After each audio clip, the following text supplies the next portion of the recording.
Well, thank you very much.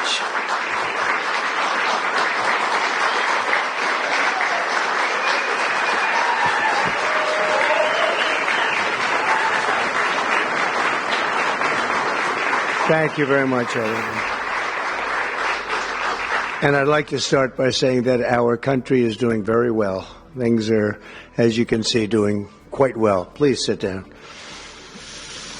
Before we begin, I just want to announce that I signed a proclamation a few moments ago honoring the 250th anniversary of Patrick Henry's famous speech to the Second Virginia Convention, in which he declared very well-known, very famous words, "Give me liberty or give me death." Has anyone heard the phrase? I think most of you have.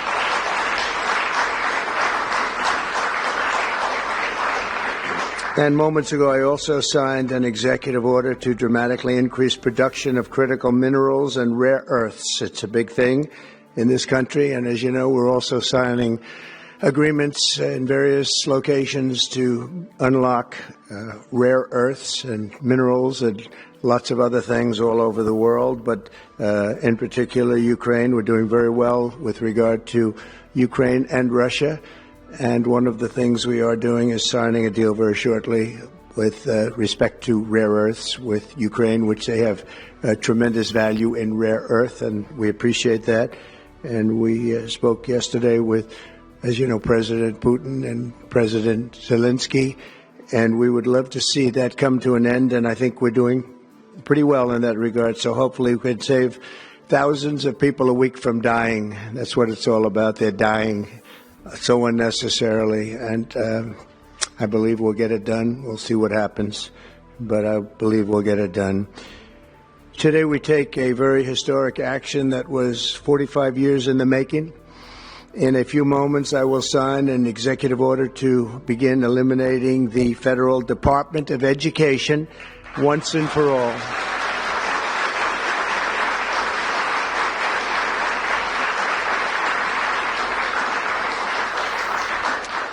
And it sounds strange, doesn't it? Department of Education, we're going to eliminate it, and everybody knows it's right.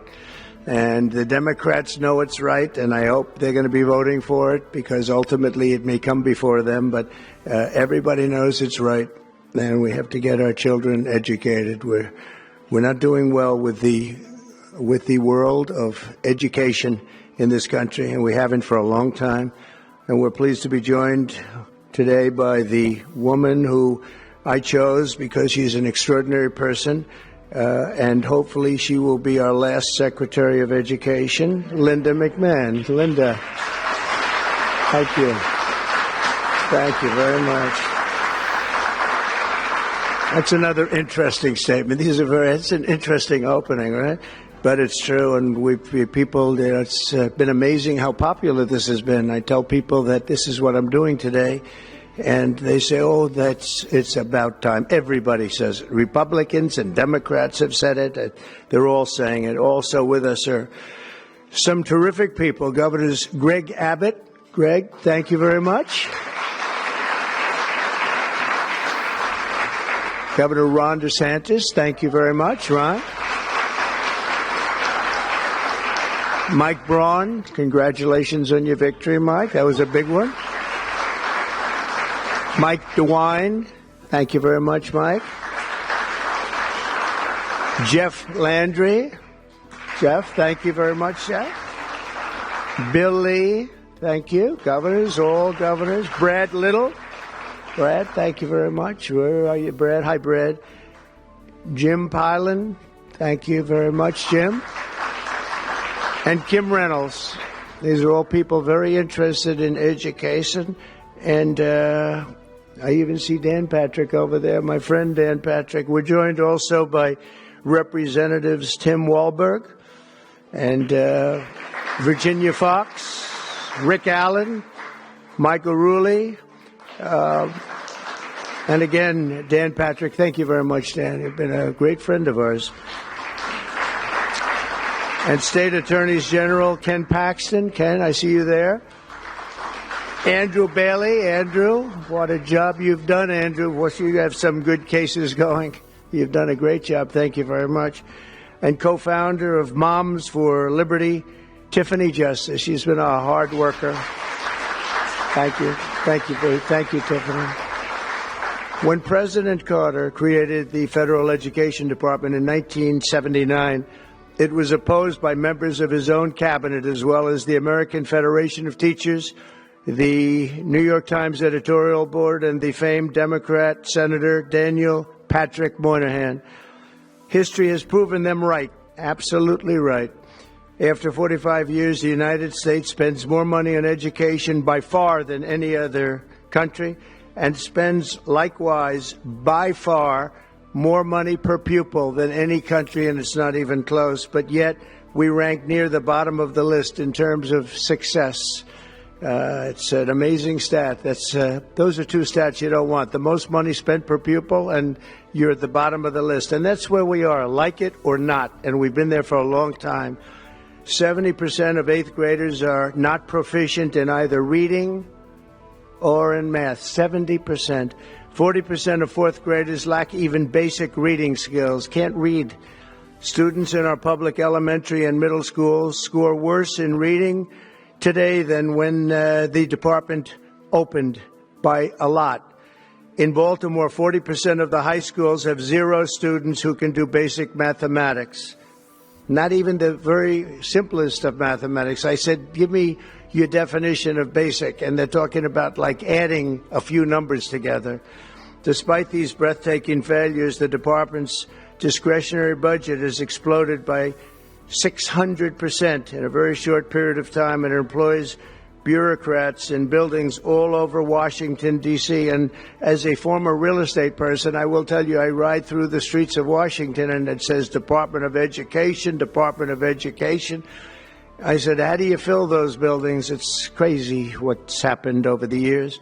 I'm pleased to report that after offering these federal employees 2 generous buyout options, and they were very generous, and they're good people, but they were very generous. My administration has initiated a reduction in force, and we're already cutting numbers that were really surprising to a lot, that we were able to do it so successfully.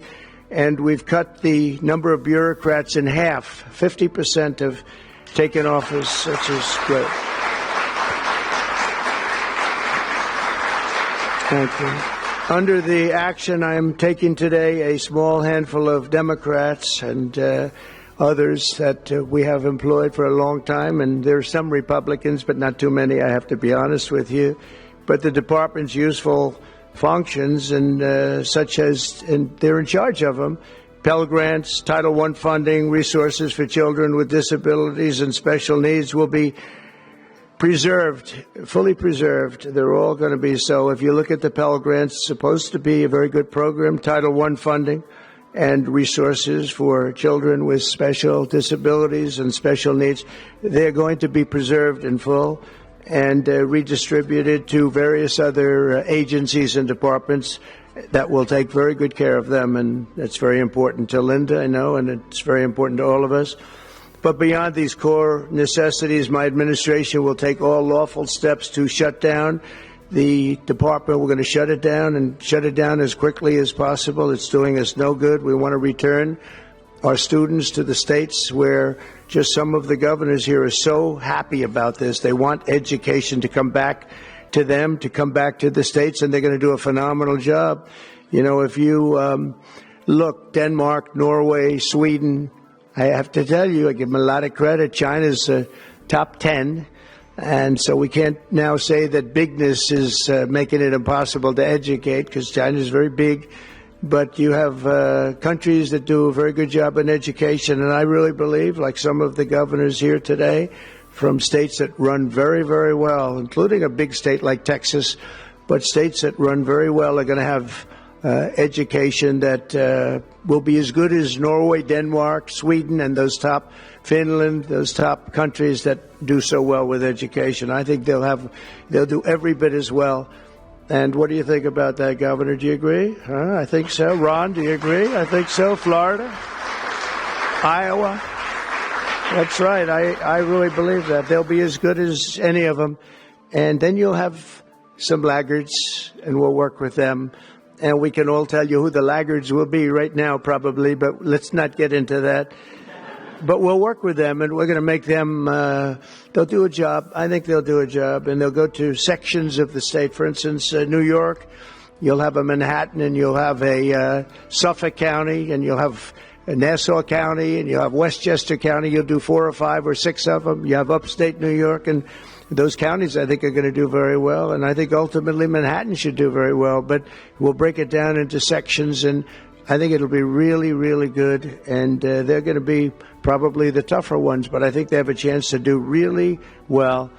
But we're going to be returning education very simply back to the states where it belongs, and this is a very popular thing to do, but much more importantly, it's a common sense thing to do, and it's going to work. Absolutely, it's going to work. And I can tell you from dealing with the governors and others in the state, they want it so badly. They want to take their children back and really teach their children individually. Probably the cost will be half, and the education will be maybe many, many times better. So we look forward to this. I want to just make one little personal statement. Teachers, to me, are among the most important people in this country, and we're going to take care of our teachers. And I don't care if they're in the union or not in the union. That doesn't matter. But we're going to take care of our teachers, and I believe the states will take actually better care of them than they are taken care of right now. They'll work all sorts of systems and even merit systems. Those great teachers are going to be maybe a little bit better rewarded, and maybe that's the way it should be. But the states are going to make that decision. But we're going to love and cherish our teachers along with our children, and they're going to work with the parents, and they're going to work with everybody else.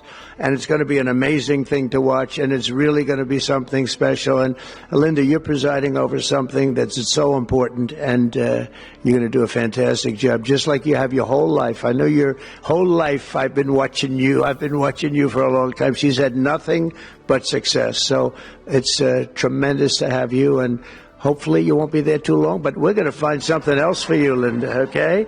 So this will conclude what we are talking about with respect to our most cherished group of people, and that's our children. We want to have our children well educated.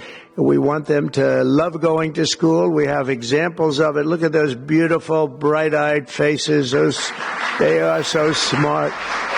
They're so smart. And with that, I'm going to come down, and we're going to sign a very important document, and we're going to be on our way. People have wanted to do this for many, many years, for many, many decades. And I don't know, no president ever got around to doing it, but I'm getting around to doing it. So thank you very much.